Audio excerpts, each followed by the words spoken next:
আমি না বৃষ্টির অপেক্ষায় ছিলাম যে কবে বৃষ্টি হবে আমাদের এখানে। আর এসেছিলাম ছোট্ট একটা কাজ করতে, হয়ে গেল অনেক বড় একটা কাজ। সকালে ঘুম থেকে ওঠার পরে দুজনের জন্য করে নিয়েছিলাম হালকা লাল চা, আর সেটাই খাবার পর রায়ানকে ঘুম থেকে তুলে তাকে ব্রাশ করিয়ে খাবার খাইয়ে দিয়েছি। আর এখন সে বেরিয়েছে একটু বাইরে। আজকে যেহেতু ওয়েদারটা একদম মেঘলা ছিল, তাই সে একটু বাইরে কিছুক্ষণ বেরিয়ে খেলা করেছে। মাঝে সাঝে বাইরে তাকে একবার করে বার করি, যাতে করে তার মনটা একটু ভালো হয়। বেশ কিছুদিন ধরে এই বীজগুলো থেকে ভাবছিলাম যে চারা তৈরি করব, কিন্তু এই যে সময়ের অভাবে একদম করা হচ্ছিল না। আজকে না ওয়েদারটা খুব সুন্দর ছিল। আজকে ভোরের দিকে প্রচুর বৃষ্টি হয়েছে। অন্যান্য দিকে যদিও বা প্রত্যেক দিন বৃষ্টি হচ্ছে, কিন্তু আমাদের এদিকে একদম বৃষ্টি নেই। আর গরমটাও পড়েছে প্রচণ্ড।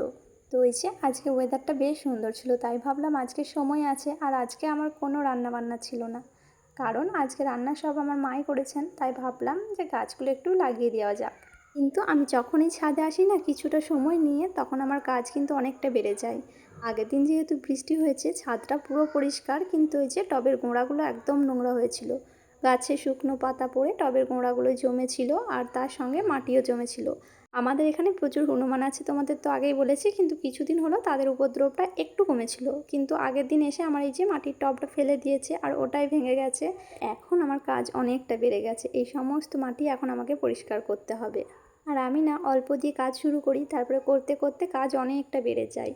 আর আজকে না যেহেতু গাছের গোড়ার মাটিগুলো ভালোভাবে ভিজেছিল, তাই ভাবলাম গাছের গোড়ায় যে ঘাসগুলো হয়েছে সেগুলো সমস্ত তুলে ফেলি। আজকে পুরো ছাদ গাছের গোড়াগুলো সরিয়ে সব ভালোভাবে পরিষ্কার করেছি। ছাদটা আগের থেকে অনেকটা পরিষ্কার হয়ে গেছে এখন। এই যে আসার সময় সে কিছু ফুল নিয়ে এসেছিল, আর সেগুলোই সে এখন নিয়ে খেলা করছে। আমারও এইভাবে ফুল পানির মধ্যে ভিজিয়ে রাখতে বেশ ভালো লাগে, কিন্তু আজকে দিলাম ওকে খেলা করতে। চলো আজকে আসি, টাটা।